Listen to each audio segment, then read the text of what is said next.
Omwanirizaako byonna gye musizira okubeera nga temugoberera as usual muli ku Fahad Pro UG era nga wano obeerawo nnyo okubeera nga kunoonyeza amawulire mu nsonda z'eggwanga yonna as long as amawulire ga entertainment mbeera nga noonya n'embeera ate nga kutuusako abalabire Saudi Arabia, thank you so much, abalabire Qatar, Dubai ate n'ensi endala nnyingi nnyo awo mu Buwarabu, ate bwe tudda mu Africa, Uganda n'ensi endala awo nnyingi nnyo, muli bangi nnyo mubale kubeera nga ate mugoberera ate nammwe abalabira wali mu Europe, Isma Hassani namwe mukola kyama nnyo okubeera nga ate mugoberera kugabiba Mr. Fahad Pro era nga amawulire njagala mbere nga ntandika n'ag'omukyala era nga ono ye speaker w'eggwanga lino Uganda. Olunaku olwaleero amazaalibwa ga omwami we amanyikiddwa nga Moses Magogo, naye munange eyo gye mutwalira obulabulabo bu mitwalo 5 n'ogulira omwagalwawo essimu ey'ebbeeyi ku birthday n'omugulira obuntuntu obutitiniwe butyo. Olunaku olwaleero Honorable asobodde okubeera nga ate surprisinga omwami we amugulidde Range Rover era nga emmotoka eno gy'amugulidde nga bw'ogiraba awo mu bifaananyi eri worth millions 5 bweddu. Millions 5 bweddu abikutte n'abeera nga ate abiguliramu omwami we ng'akalabo k'amazaalibwa. Muganda wange, congratulations omwami Moses Magogo. Eyo nga tuvuddeyo ate ye omwami Eddy Kenzo ayatudde ekyama lwaki ayagala nnyo Bobi Wine ne Bebe Cool wamu ne Jose Chameleone, abayimbi bano basatu.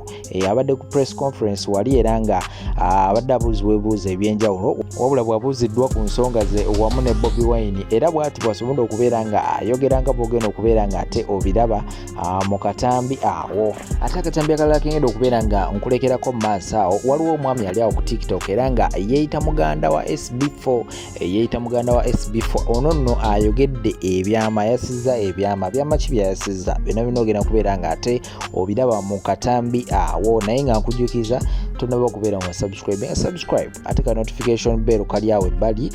Kano kakuyambako nnyo ka mugaso nnyo nti buli wemba ataddeyo amawulire oba buli wemba ataddeyo ekipya ekyakagwawo obeera omu ku abo abantu abasooka okubeera nga bafuna notification nti Fahad Pro UG ataddeyo. So kakulekereko obutambi buno ate nkomewo mu maaso awo, tovaawo. Olwaleero sigenda kwogera bigambo bingi lwa nsonga nyina essanyu lingi ate nga bagamba nti weewalanga nnyo okwogera ng'osanyuse nnyo oba ng'onyiize oyinza okukoleramu ensobi. So n'olwekyo munzikirize ngenda kubawa bigambo bitono lwa nsonga. Omukwano ogundagiddwa mu kutegeka shena sigulaba gako nako mugulaba nga tulonda BET Bannayuganda bali united nnyo. Bwe mulundi gwenzimu okulaba Bannayuganda nga beegasse bonna wamu okuwagira omuntu waabwe. Ekintu ekyo kinzizizaamu amaanyi mangi.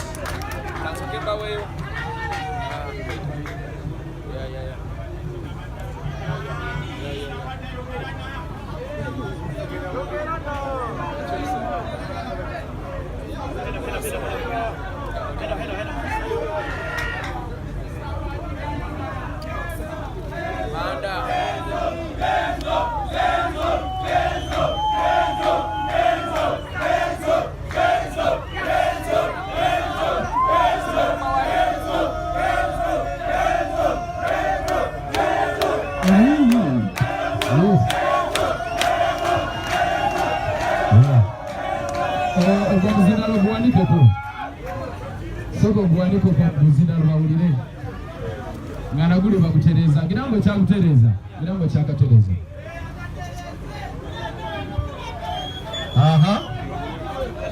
Beta nenga neno bakitereza kubanga bakyali bafe bangi betaaga owulire nendoza muwulira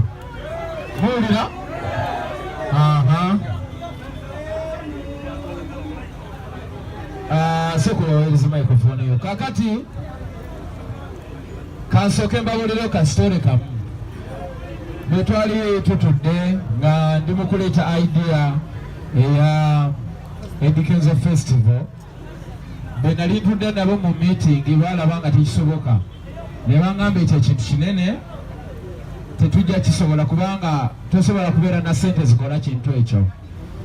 Ne mbagamba tujja gezaako omumpi waakoma waakwata, tuyinza obutakikolera ku level kwe tulina kikolera naye tujja kukola kye tusobola kubanga kibi nnyo obutatandika.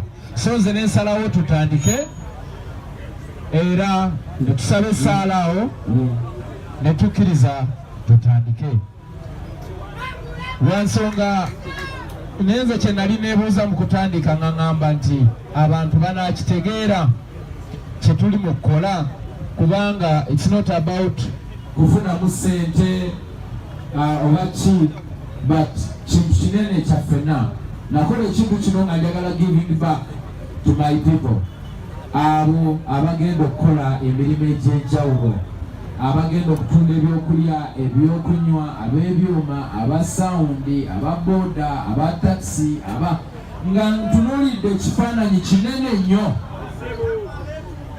kwegamba Mukama nanyamba ne tutandika Lwaki Yayiise Festival ne tutambulira ddala districts almost 15 ng'abantu bajja bangi era emirimu egyaweebwa abantu bangi neŋŋamba Mukama weebala okubanga ebintu bye tuliya nga tuli ffekka bisobola okuvaamu emmere n'eriisa buli muntu. Mukama wa kitiibwa. So ekirala kyendabye mu eno festival ze nga nze kyenjize njize nti mu nsi kyosiga kyokungula bw'osiga omukwano okungula mukwano. Mwebale nnyo okubeera mikwano gyange nange siri bavaamu. I will keep on doing what I have to do. Siri perfect nange nyina ensobi zange ng'omuntu naye bwe mbanga nsobeza mu nsonyi wange kubanga ngezaako nnyo. Bannaye mwebale nnyo mwebale ddala. Abavubuka ndi musanyufu nti musobola otunuulira omuvubuka omukozi alasobodde kugenda mu ssomero okufuna bipapula naye n'agamba nedda wadde sikyasoboka nsobola okulwana n'ensi nembako engituusa era nempa abantu emirimu. Naawe ali eyo kisoboka. Naawe ali eyo toggwamu maanyi tewemalamu ssuubi osobola okukola ekyo ky'owulira ky'osobola okukola kasita onaakikoze omutima gumu obwenkanya amazima okwagala Mukama agenda kikuteeramu obwangu era bantu bangi bagenda kukifunamu. Bannange temugendinganga up mubeere abavubuka abalwanyi ate abalwana mu nnwana ennungi etagenda kukosa muntu mulala yenna. Njagala ntwala akakisa kano okwebaza ba sponsors bonna abasobodde okubanga batuyambako okutuusa ekintu kino wano. Nebaza Big Talent Management, Masco Entertainment, Big Talent ntwaliramu mwenda bajja ku bo batefe baani bane mwebale aba media sina kyenyinza bagamba okujjako okubwebaza obwebaza nti mwebale nnyo mwebalire ddala ebintu byemukoze bannaye bulungi mwebale nnyo mwebalire ddala. Abavubuka b'eggwanga lyaffe mwenna gye muli simanyi kyenyinza kubagamba mwawamba intaneti mpambe intaneti mwagiwambye yonna terikukyali mawulire malala. We are training #1 for almost a week now. Bana mwebale nnyo mwebale ddala temussa mukono mpaka nga festival yaffe ewedde. Mwebale nnyo mwebalire ddala. Obubaka mbulaba mwenna abateekayo obubaka mbulaba era ndowooza mundaba nkomentingamu bwensharinga bwensharinga. I really do appreciate mwebale nnyo mwebalire ddala. Sima nnyo mwebalire ddala. Ab'okwebaza bangi bata ekyatulese wano ku Uvrage kyekyokubanga mbabuulira nti waliwo abantu abanjagadde ennyo ng'era omukwano gwange bagutambuza ensi yonna. Mwe muli abaana abatiimu Eddy Kenzo abanjagadde n'obulamu bwabwe bwonna. Mwe muli abatiimu boda Eddy Kenzo okwetooloola eggwanga bwonna. Tiimu boda basobodde okutulaga omukwano ogw'enjawulo nga kwotadde n'abatakisi abateeka ebipande ku mmotoka zaabwe ne batambula eggwanga lyonna. Ababooda bano bemulaba bateeka ebifaananyi byange ku booda ze zikyasinze okubeera ennyingi mu Uganda yonna.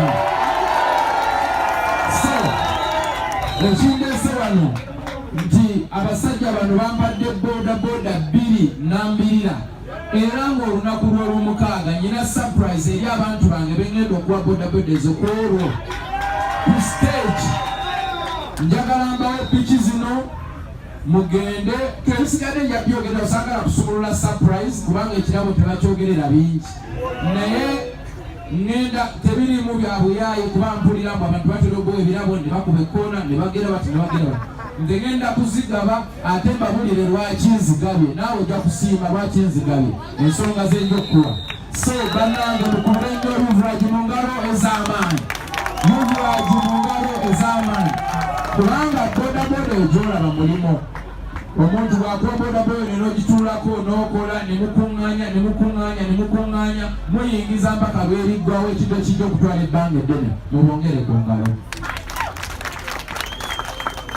Ebyokwogera bingi naye tulina activations endala mwe tugenda, tulina abatulinze mu ofiisi, tulina ebyokukola bingi. Njagala kutwala akadde katono. Abamawulire munansonyiwa, sijja kusobola kola one on one. Oba mukunja wandyagadde okwogera ku lwa Capital FM akagambo nga kamonzirize obakiikiridde. Mwebale nnyo, mwebalire ddala. Amannya agange bampita Mukunja, nkola ku Digital Capital Radio, NBS, Sb4 TV. Eddy Kenzo sijja kwogera bingi wabula abantu obalabye, obuwagazi obulabye. Tukulaga ekifaananyi ekigenda okubeera ekkolero. Twagala okubeebaza mwenna buli alina kyakoze.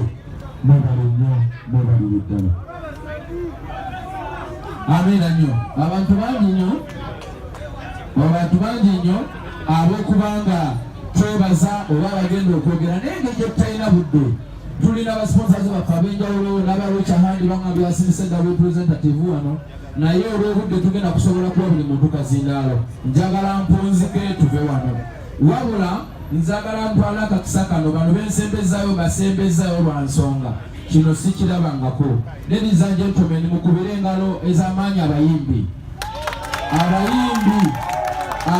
b'eggwanga. Omukwano gwe mundaze, unity gye mulaze, wallahi sisobola kubavaamu. Obaddi nange ndibeerawo namwe mu mbeera yonna. Abayimbi ba Uganda batusindikidde zi drop, bakyogerako beesunze, abamu tetunaba na kubateekayo. Naye nga ogwo gwonna mukwano, kwagala, ku appreciatinga, kusiima na kuyimusa ggwanga lyaffe okutwaliza wamu. Abayimbi b'eggwanga mwenna gye muli, I thank you from the bottom of my heart. Mwebale nnyo, mwebalire ddala. Nsaba Mukama Katonda ow'omukisa ajja abantu baffe yonna gy'agenda okubajja, abaleete banyumirwe nnyo, ate baddeyo bulungi mirembe, buli omu atuuke mu nju ye ng'olunaku lw'omukaaga agenda duwandiika mu kalenda nti lwe lunaku olukyasinze okunyuma in the history of Uganda. Nsaba Mukama Katonda abawe kimu kye musinga okwagala, abawe essanyu, abawe amaanyi, abawe okumanya, okutegeera buli kimu ekirungi. Nsaba Mukama Katonda bannamawulire abawe kye musinga okwagala kubanga egiri mugitambuza bulungi. Mwebale nnyo, mwebalire ddala. Oyo owolereza nnyo Muganda. Mama nze kisinga okunuma Mama Fina ne Sb4 beeyagala. Ekyo tewali ayinza kikola ki? Kiwakanya wadde. Love? Yes.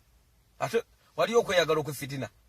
Oli musiru. Waliwo love eno. Tekigamba eya good kiriri.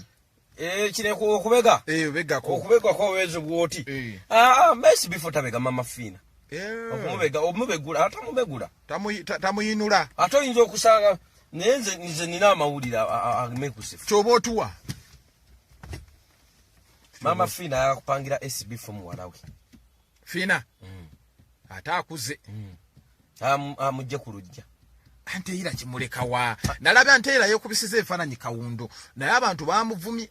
Ate bakya? Abantu bamuvumye. Anteera yafumbibwa omusajja gwayita Sb4 Sebunyo omusajja wange ye. Fete tutulwa tusulumba busulumbi. Tutulifumita likyali tobe likulaliisa mwenge. Kati Anteera ayisa mwenge. Singa Sb4 nakadi wajja kuyisa mwenge atachaswa fumita. Etutu. Okitegere. Kati alina kukolera n'omulimu. Kyogamba Anteera alitagala Sb4 ayaze baana. Oyo Anteera nizo zala baana 8 oba 7. Ngabo mulaba. Asobola kati alina bameka. Alina bameka? 2. Ngangenge. Omanyi kyo basibe Sb4. Sb4 go ulira abegana. Mwe mwagala kati okono n'obufumbo bwa Sb4 ntedi. Ate tutya. Anteera ovudde yawe. Tetuyogere ku. Mwe ngabaani. Omanyi mwe bekajajja ate mbabazi yakwonoona. Gwatambula nnyo mu kibiina kya mbabazi. Ekya go forward. Kikikwonoonye. Buli wenjogerako ng'oyogera bingi. Nawe wakyowuliriza nnyo baganda bo. Owulira Mama Fina owuliriza gu. Anti mwe muli basiru. Kugambe amawulire agaliwo amenkusifu era kyetupanga kyendi mu kulwanako ennyo. Mama Fina awe Sb4 Fina. fina waachi ate yeesiba ku mukazi ekiroto kya SB4 bwe twali tuli eka SB4 nge yayogeramu yayagala abakazi nga bano babataano asooka nga ali atya ati omusajja omuganda bagga tomanyi omusajja omuganda abana abakazi bataano bakiwandiika wa sebo omusajja omuganda abana abakazi bataano nga Kurani bwe ganti abasajja basiramu babana bana oba ne kabejja oba ne musumika oba ne kabejja musumika ne nani mama kadulubale obera nani ne masaza mwe muonoonye ebintu ate bitya kale wagira SB4 n'abakazi bataano uyu nona ufumbo bwamu tuze SB4 ne mugamba singera bukera ku macha anteira abana bomuyinamu n'abagaba nozala mu anteira abana bana bonna n'abagaba nga sibabo noweza mu bakazi bataano bo bafunye bonna abakazi bayinza okugaba abaana bonna ne babikufuna ne bugaba sibabo tati gomu wagira ogenda ne mama fi bozimba ennyumba kubaka ekisenge kimu kisinziira nfuna yange iri bwoba ina sente kakati bwoba ofunye mama fina nga ina muwala we nga swana okuteka mu sente lwaki osuula mwene enkono emmotoka egabika gwonoonya ki sonoonya bugagga na sente kati ate ozirabeko ng'okomba endusu omuwagira balekeo anteira mama fina tayinza kwagala SB4 mulaavu eno y'okubega